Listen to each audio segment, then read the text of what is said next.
Muy bien, ¿cómo estamos? Bien, con frío, ¿verdad? No, el frío es psicológico. Es psicológico. Si tú piensas que no tienes frío, no tendrás frío, ¿verdad? Ajá. Muy bien. Es fantástico estar aquí junto a todos vosotros. Después de tanto tiempo hemos estado deseándolo. Hemos estado ahí pendiente de las noticias. Nos confinarán, no nos confinarán, nos dirán que no podemos. Y al final, sí, al final hemos podido estar aquí. Así que pienso que si después de tantos problemas, tantas dificultades, todas estas limitaciones, que además es como una justicia poética, ¿no? Esto es el campamento con más limitaciones, pero hablamos del tema sin límites, ¿no? Es una especie de justicia poética, por no decir ironía, pero digamos de justicia poética. Y después de todo esto, si estamos aquí, como hemos oído, es porque Dios tiene un propósito para este tiempo, para cada uno de nosotros. Dios quiere decirnos algo y sobre todo quiere que experimentemos algo. Así que eso es lo que vamos a intentar hacer a partir de ahora, analizando, trabajando este lema, sin límites. Y cuando me propusieron hablar de sin límites, yo pensé, wow, sin límites. La única forma que podemos pensar y hablar de algo sin límites es de Dios. Si algo no tiene límites es Dios. Así que vamos a hablar de Dios. Vamos a hablar de Dios. Y más concretamente vamos a hablar de Dios en Jesús de Nazaret. Y para eso vamos a hablar de los evangelios. Vamos a hablar ahora, dentro de unos momentos, vamos a hablar del Evangelio de Mateo. Vamos a leer un texto del Evangelio de Mateo. Mañana vamos a hablar de otro evangelio. ¿Adivináis cuál? Lucas. ¿Por qué Marcos?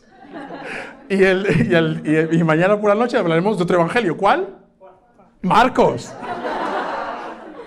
¿Os la había puesto ahí, o de la asistencia? ¿No lo habéis pillado? Bueno, hablaremos de estos tres evangelios. Hoy hablaremos de Mateo, mañana por la mañana de Lucas y por la tarde de Marcos, ¿vale? Y lo que haremos será básicamente enfrentarnos al texto. ¿Sabéis por qué? Porque muchas veces cuando vamos a la iglesia y escuchamos estudios, predicaciones, sermones, meditaciones, ¿qué hacemos? Pues mirad, nos sentamos, estiramos el cuerpo hacia atrás y esperamos que el predicador, la predicadora, la persona que está ahí delante nos vomite toda esa información y nosotros la cogemos o la dejamos y ya está. Pero yo creo que la Biblia, ese no es el objetivo de Dios al compartirnos su palabra. Cuando Dios nos dejó su palabra, lo que quería es que nos enfrentásemos a ella. Y que nos enfrentásemos a ella como Jacob se enfrentó a Dios. ¿Os acordáis? Que Jacob se enfrentó a Dios y según el texto, le ganó a Dios. Así que es posible enfrentarse al texto y es posible incluso dejar que el texto impacte tu vida. Y eso es lo que vamos a intentar hacer durante estos días. Vamos a intentar enfrentarnos al texto y allí enfrentándonos al texto, intentar que el texto impacte nuestras vidas. Entonces os dije que me gustaría hablaros ahora de Mateo, luego de Lucas, luego de Marcos y el domingo, ¿de qué os hablaré? De jueces. No tiene nada que ver, ¿no? Bueno, sí tiene bastante que ver, ya lo veréis, ¿vale? Pero esto es un pequeño spoiler. Hablaremos de jueces, pero hablaremos de el antijuez. En el libro de jueces se nos presentan varios personajes, varias personas, varios jueces, por eso se llama así el libro, es de lógica, ¿no? ¿Cómo le llamamos a este libro? Jueces, ¿no? Y vamos a hablar el juez que pone en el libro que no debería estar allí, ¿vale? No sé si sabéis quién es. Si lo sabéis, no digáis nada. En jueces, en el libro de jueces, hay varios jueces, pues hay un juez que no debería estar ahí. Y hablaremos justamente de ese juez para hablar de este tema sin límites. Así que vamos a empezar con este tema, sin límites. Y antes de empezar me gustaría haceros una pregunta. Mira, y además una pregunta y una propuesta. Lo que quiero proponeros es lo siguiente. No seáis actores pasivos en enfrentarnos con la palabra de Dios, ¿no? Hemos venido aquí a pasar un buen tiempo, hemos venido a pasar un buen tiempo con los amigos, a conocer amigos nuevos, pero sobre todo hemos venido a aprender de la Biblia. Y para aprender de la Biblia no puedes tener una actitud pasiva ante la Biblia, tienes que enfrentarte a ella. Cuando Jacob se enfrentó a Dios, lo cogió y dijo, hasta que no me bendices, no te vas, ¿no? Pues hagamos algo similar. Tengamos esta actitud de asirnos de la Biblia, de enfrentarnos a ella, no tener una actitud simplemente pasiva. Así que esa es la propuesta. Y lo segundo es que para poder tener esta actividad activa, esta perspectiva activa en cuanto a enfrentarnos a la Biblia, lo mejor es hacernos preguntas constantemente. Vamos a enfrentarnos a la Biblia, al texto, haciéndonos preguntas. Y la primera pregunta que me gustaría haceros en este momento es: ¿qué imagen tienes de Dios? Cuando escuchas la palabra Dios, ¿qué imagen tienes? El cerebro humano es fantástico. El cerebro humano trabaja de manera extraordinaria. Desde que naces hasta que te mueres, ¿no? Y está todo el tiempo trabajando. Incluso cuando estás dormido, el cerebro está trabajando. Y una de las maneras como trabaja el cerebro es por relación, por asociación, ¿no? Normalmente cuando aprendemos un concepto, ¿no? Se nos dibuja una imagen mental en la cabeza. Y cuando hablamos de Dios, pues pasa algo similar, ¿no? Entonces, cuando escuchas la palabra Dios, ¿qué imagen te viene a la cabeza? ¿Alguien quiere decir? ¿Alguien quiere comentar? Dios, ¿qué imagen te viene a la cabeza?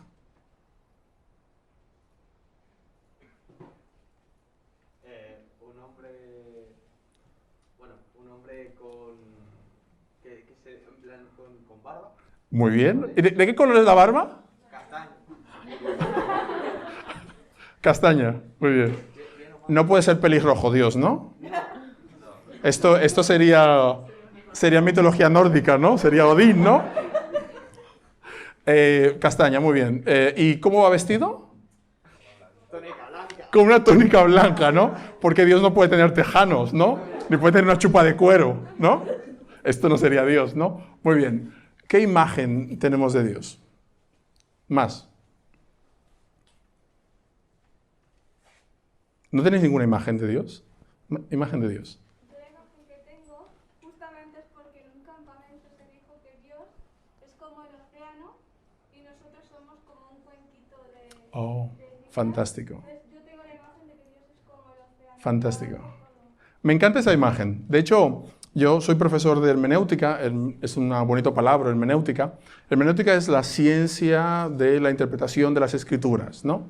Y de hecho, hermenéutica viene de Hermes, que era el dios griego que se encargaba de traducir e interpretar los mensajes de Zeus, del dios de los griegos, ¿no? Por eso hermenéutica es la ciencia que se encarga de interpretar las escrituras. Sí, soy profesor de hermenéutica y la primera clase que doy explico una metáfora similar, ¿no? Una analogía similar. Yo explico que esto aguanta, ¿no? Imaginaos que nos quedamos aquí, ¿no? Bueno, es la mejor manera de morir, ¿no? Todos juntos, ¿no? No moriremos. Decía que la primera metáfora que explico es que las escrituras son como el océano. Son como como el vasto océano, y que nuestra actitud muchas veces ante la escritura es meter un pequeño pie, el dedo del pie, ¿no? Cuando lo que tenemos que hacer es zambullirnos, sumergirnos, bucear. Y eso es lo que vamos a intentar hacer en estos días. Vamos a sumergirnos en la escritura y dejar que ella nos empape por completo. Pero esa idea, esa imagen de Dios como el océano, ¿no? El tan grande que no podemos abarcarlo, me encanta. ¿Alguien más? Una última persona. ¿Alguien más que nos quiera explicar su imagen de Dios? ¿Alguien más? ¿Algún voluntario, voluntaria? A mí me da la idea de protección, como un padre que abraza a un hijo. Un padre que abraza a un hijo. ¡Wow! Genial, genial. Me encanta. Me encanta esa idea. Y ahora os voy a explicar por qué me encanta la idea de Dios como padre que abraza a un hijo. Mirad, Jesús, dije que hablaría de Jesús. Jesús fue un tipo muy característico en su época.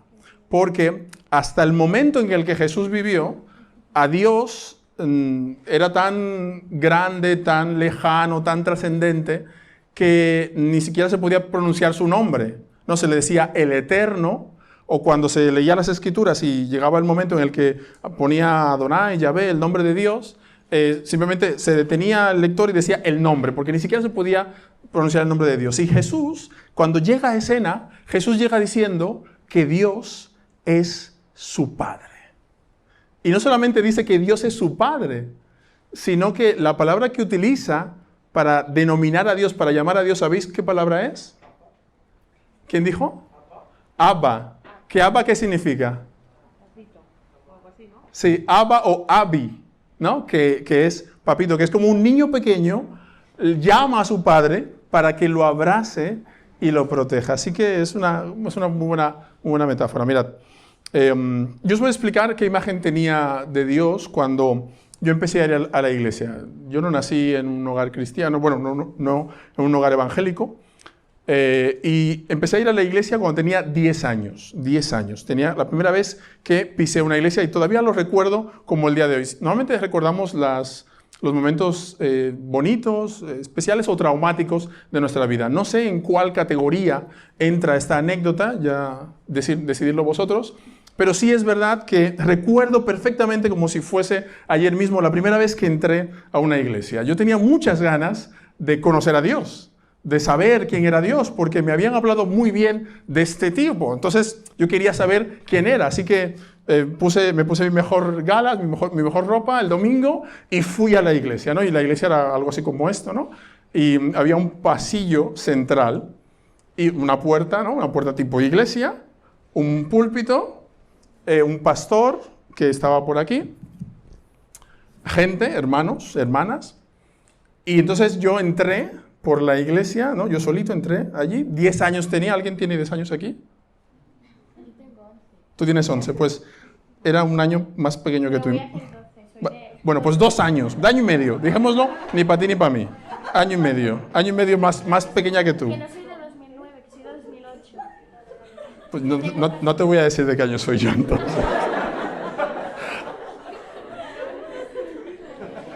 Bueno, tengo 2 hijas que están aquí que no iba a decir que son mis hijas, pero bueno, ya que ha salido el tema, lo digo.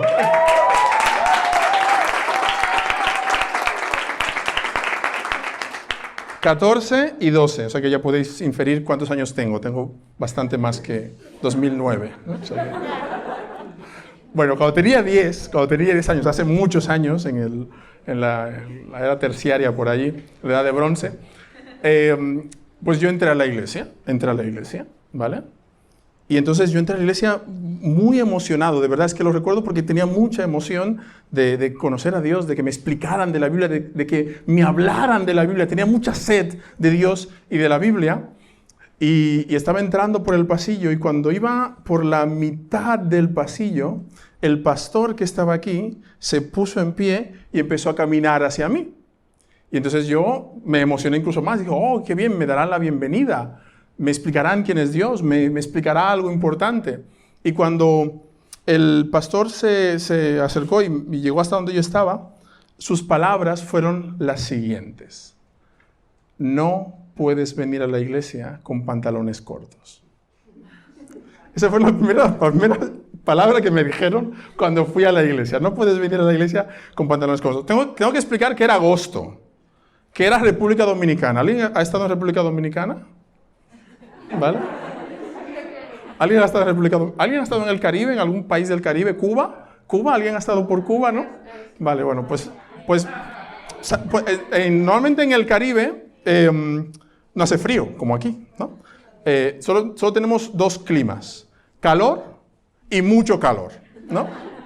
Y estamos en agosto, que es mucho calor.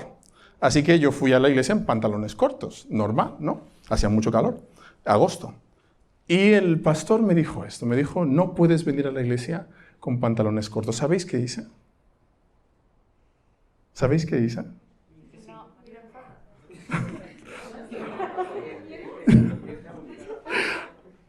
Regresé el domingo siguiente con pantalón largo y estuve 10 años en esa iglesia yendo cada domingo con pantalones largos a la iglesia.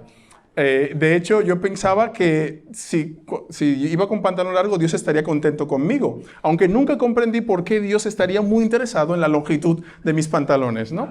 Pero esa era la imagen que tenía, un Dios que estaba allí interesado en qué tan largo tuviese los pantalones, y esa imagen de Dios al final se distorsionó en la imagen de un Dios juez, de un Dios que estaba pendiente de las cosas malas que yo hiciera, que estaba muy pendiente de los pecados que yo cometiese. Crecí desde los 10 años hasta los 20 prácticamente, pensando que Dios estaba enfadado conmigo y que Dios estaba allí como una especie de juez con una masa en la mano, esperando que yo cometiese cualquier error para coger la masa y entonces darme con ella y castigarme, ¿no? Era más bien como una especie de Punisher. ¿Conocéis al Punisher? ¿No? Era así, ¿no? Esta era la imagen de Dios. Era un Punisher, un juez vengativo, enfadado conmigo, ¿no? Y cuanto más yo me esforzaba por agradarle, me encontraba que era más imposible agradarle. Era como estar corriendo al horizonte, ¿no? Yo me esforzaba por ser un buen chico, me esforzaba por hacer las cosas bien, me esforzaba por no cometer ningún pecado, pero ¿sabéis qué? Que seguía cometiendo pecados. Entonces, cuando cometía algún pecado, la sensación de horror y terror que tenía era la que Dios me iba a castigar porque había sido mala persona y porque Dios estaba enfadado conmigo. Y crecí, ya os digo, estuve 10 años en esa iglesia pensando que Dios era un juez enfadado conmigo hasta que a los 20 años conocí otro tipo de Dios. Conocí otra imagen de Dios y esa es la imagen de Dios de la que me gustaría hablaros en este momento. Un Dios que nos ama sin límites. Por eso me encanta esta expresión, sin límites, pensar a Dios sin límites. Y hoy vamos a hablar de esto, del amor de Dios sin límites, porque pienso que muchas veces los creyentes, cuando se hacen la imagen de Dios, es verdad que tienen una imagen de Dios sin límites, pero cuando las llevamos a la práctica, le ponemos límites a ese Dios, le ponemos límites a la manifestación de ese Dios. Y la primera manifestación de Dios que encontramos en la Biblia es el amor de Dios. De hecho, Juan, cuando intenta definir a Dios, ¿cómo lo define? Dios es, así lo define Juan, Dios es amor. Y entonces ahora vamos a hacer un pequeño silogismo. Si Dios no tiene límites y Dios es amor, entonces Dios es amor sin límites. Y de eso me gustaría hablaros en esta noche. De Dios amando sin límites. Y para eso vamos a leer el Evangelio de Mateo. El Evangelio de Mateo, capítulo 9, 2 versículos. Versículo 9 y versículo 10. Mateo, capítulo 9, versículo 9 y versículo 10. Y allí nos habla de una historia de Jesús enseñando, mostrando a ese Dios que ama sin límites. Y como os he dicho, vamos a estar analizando el texto, vamos a estar enfrentándonos al texto y vamos a estar haciéndole preguntas al texto. La primera pregunta que vamos a hacerle a los textos que vamos a estar analizando estos días es ¿cuáles son los personajes que aparecen en esos textos? ¿Vale? ¿Todos tienen Biblias o la mayoría tienen Biblia? Allí tenemos el texto, fantástico, qué bueno. ¿Vale? Vamos a leer el versículo 9 y luego leeremos el 10. Primero leemos el 9. Dice, al salir de allí, Jesús vio a un hombre llamado Mateo sentado a la mesa de recaudación de impuestos y le dijo, sígueme, sígueme. Y Mateo se levantó y le siguió. Y ya está. Qué fácil, ¿verdad? Qué sencillo. Pero no, tenemos que hacernos una pregunta. Primero, ¿qué personaje aparece aquí? Aparte de Jesús, aparece un personaje llamado Mateo. ¿Cuál era la ocupación, el oficio de Mateo? ¿Lo sabéis? Recaudador de impuestos. ¿Qué es eso de recaudador de impuestos? ¿Era? El que cobra los impuestos. Es de lógica, ¿no? El recaudador. No, es pura lógica matemática. Yo soy de letras, pero esto es pura lógica matemática. Mateo era, ¿sí? Exactamente, eso es lo que iba a decir. Mateo era un funcionario de Hacienda. Eso era lo que era él, un funcionario de Hacienda. Espero que ninguno de vuestros padres sea funcionario de Hacienda, porque voy a hablar mal de ellos ahora. ¿Alguien aquí tiene algún familiar que trabaje en Hacienda? Puede irse un rato, ¿no? No, ahora en serio, ¿alguien tiene algún familiar que trabaja en Hacienda? Es que una vez fui a una iglesia iba a hablar de esta parábola. Y entonces hice esta pregunta y una de las personas que estaban allí delante, oye, yo trabajo en Hacienda. Y yo, pues, ¿ahora qué digo? No, ahora tengo que cambiar todo el sermón. No. Al final lo expliqué y dije, bueno, no es nada personal, ¿no? Mirad, Mateo era funcionario de Hacienda. Funcionario de Hacienda. Y a la gente normalmente no le gusta mucho relacionarse con Hacienda. ¿Sabéis por qué? Porque Hacienda es como la banca, que siempre gana, ¿no? Vosotros sois muy jóvenes aún, pero cuando la gente ya tiene una edad parecida a la mía, tiene que hacer una cosa que se llama declaración de la renta, ¿vale? Cuando somos pequeños, normalmente nos dan miedo los monstruos que hay debajo de la cama o que hay en el armario, pero cuando crecemos, nos dan miedo otros monstruos, facturas, declaración de la renta. Esas cosas son las que nos dan miedo, ¿vale? Así que no crezcáis, es una trampa, ¿vale? No crezcáis, por favor, ¿vale? Menos mis hijas, que sí que quiero que crezcáis para que no tener que pagaros más el móvil. No, es broma, siempre me meto con ella porque le pago el móvil, ¿vale? Ya os he explicado esto alguna vez. Bueno, el tema es que a los adultos no nos gusta hacer la declaración de la renta porque cuando tienes que hacer la declaración de la renta, tú vas allí. Normalmente te atiende un funcionario que es un poquito borde, ¿no? Porque claro, él ve, no sé, 150 personas al día y entonces tú eres simplemente un número, un expediente, ¿no? Para él, así que no hay empatía contigo y normalmente tienes que devolverle dinero. Tú estás todo un año trabajando, si tienes la oportunidad de trabajar, y cuando tienes que hacer la declaración de la renta, tienes que devolverle dinero al Estado. Entonces tú dices, oye, pero ¿esto qué es? Y normalmente tenemos la sensación de que el Estado nos roba, ¿no? El Estado nos roba. El tema está en que a nadie le gusta. No conozco a nadie que en su sano juicio le guste hacer la declaración de la renta. Alguien existirá, hay de todo en la viña del Señor. Hay gente muy rara por ahí. Huid de la gente a la que le guste hacer la declaración de la renta. A mí no me gusta nada. Solamente me gusta cuando me sale a devolver, pero eso es de higos a brevas. Eso es de cada año un día. El tema está en que a nadie le gusta hacer la declaración de la renta. Hoy en día, pues imaginaos esto, 2000 años atrás. Era todavía peor. Los funcionarios de Hacienda, recaudadores de impuestos, era como el peor personaje que tú te pudieses imaginar. Por varias razones, pero por una en concreto que permitidme que os la explique. Mirad, en aquella época el Imperio Romano había conquistado Israel.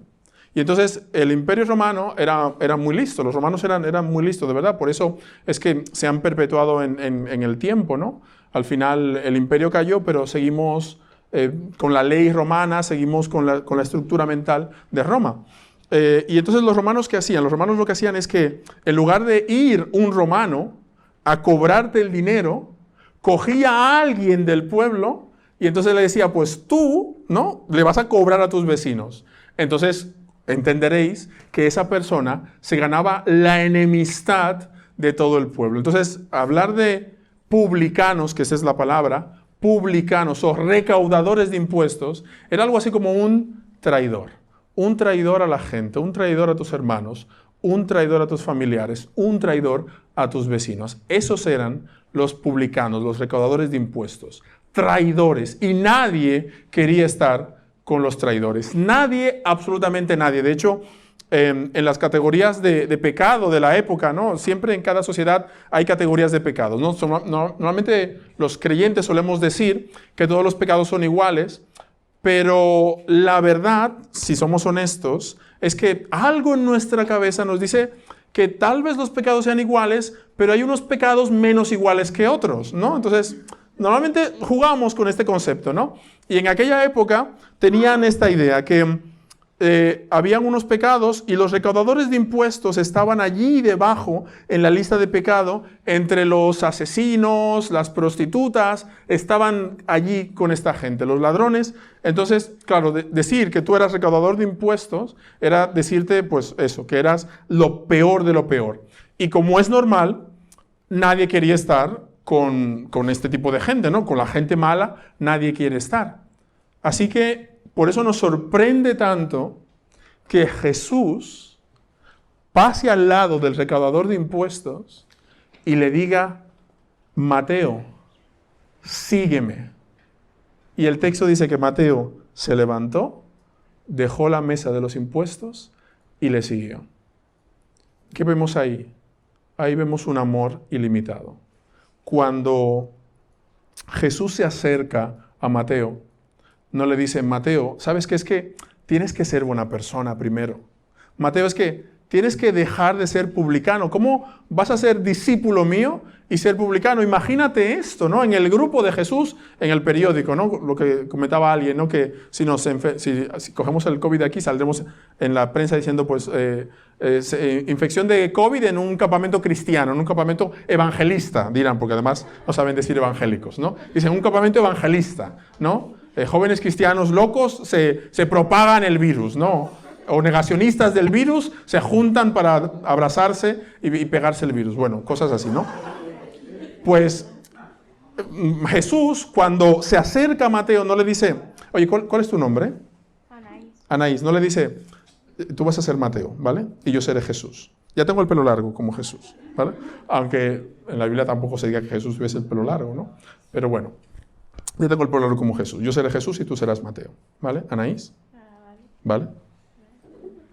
Cuando Jesús, se acerca a Mateo, no le dice, ¿sabes qué, Mateo? Es que tú eres publicano y quedaría mal en mi empresa. La empresa de Jesús contrata a publicanos, o en el grupo de Jesús hay publicanos, o Jesús se junta con publicanos. No, Jesús no le dice eso. Jesús se acerca a una persona que sabe a ciencia cierta que ha experimentado toda su vida marginación y rechazo, y le dice, Mateo, sígueme. Y dice el texto que Mateo se levantó y le siguió. Así es el amor de Dios hacia el ser humano. Un amor ilimitado, un amor sin condiciones. Mateo, para que Jesús le aceptara, no tuvo que cambiar nada. Jesús no le dijo a Mateo, ¿sabes qué, Mateo? Mira, es que antes de ser mi seguidor, tenemos que repasar un poquito los 10 mandamientos. No robes, ¿no? No digas falso testimonio, no asesines, no robes, ¿no? Y no le dice esto. Simplemente le dice, Mateo, sígueme. Y Jesús, y esto es el punto importante de Mateo 9:9, el punto importante es que Jesús acepta a Mateo tal y como es. Tal y como es. ¿Y qué nos enseña esto de Dios? Que Dios nos ama con amor ilimitado y que Dios nos acepta tal y como somos. No hace falta ser bueno para que Dios te ame. No hace falta ser perfecto para que Dios te acepte. Dios te ama con amor ilimitado, tal y como eres. Tal y como eres, con tus errores, con tus defectos, con todos y cada uno de tus fallos. Sí, incluso ese que tienes en la mente, ese en el que estás pensando ahora, incluso con ese, Dios te ama. De la misma manera que Jesús se acerca a Mateo y le dice, Mateo, sígueme. Pero ahí no acaba la cosa. Versículo 10. Ahí no acaba la cosa. Mirad, versículo 10. Hasta ahora, ¿no? Hemos visto que Jesús se acerca a Mateo, le dice, Mateo, sígueme. No le pone una lista de condiciones, no le dice, Mateo, a ver la longitud del pantalón que tienes hoy, ¿no? No le dice nada de esto. Simplemente le dice, Mateo, sígueme. Allí donde estás, con tu circunstancia, con tu realidad.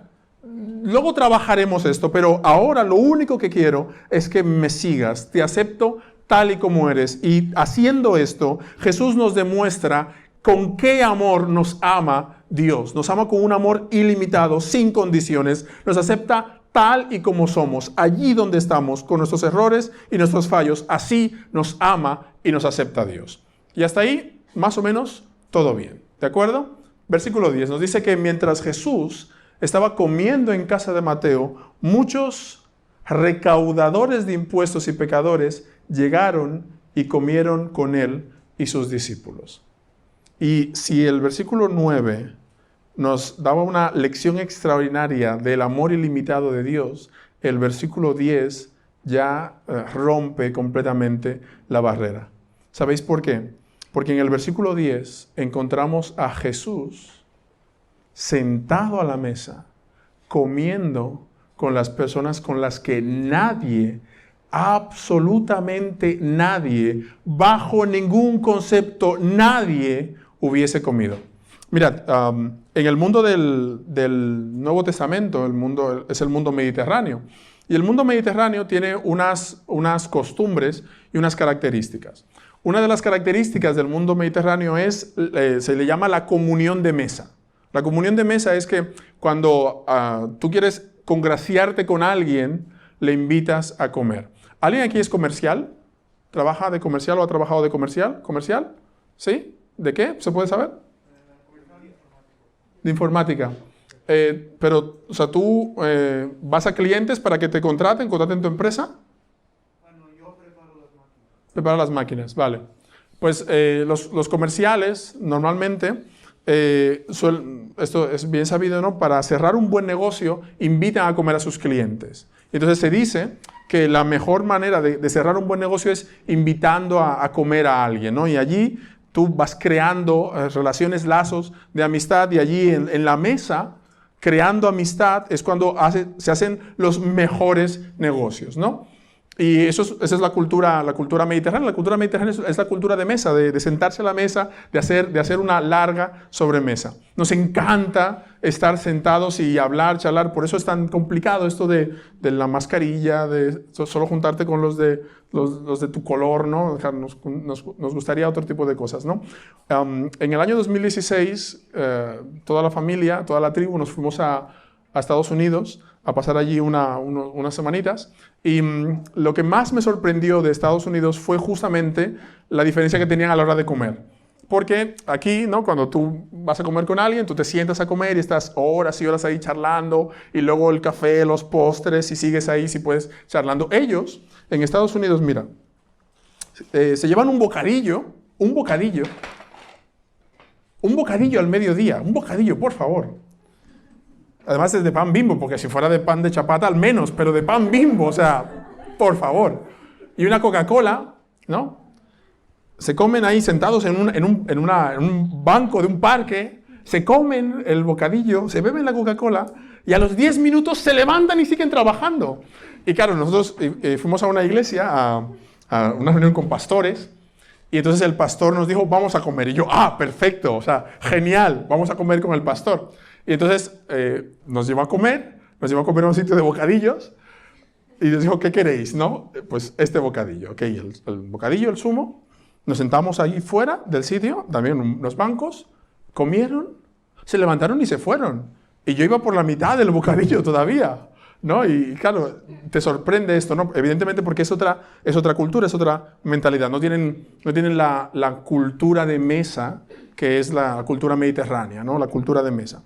Y como os he dicho, ¿no? Todo esto lo explico para explicar por qué Jesús estaba sentado, porque el hecho de que Jesús se siente a la mesa en casa de Mateo es tan importante, es tan radical y es tan rompedor, porque nadie, y digo taxativamente esto, subrayo esto en negrita, nadie, absolutamente nadie que tuviese un mínimo de honor,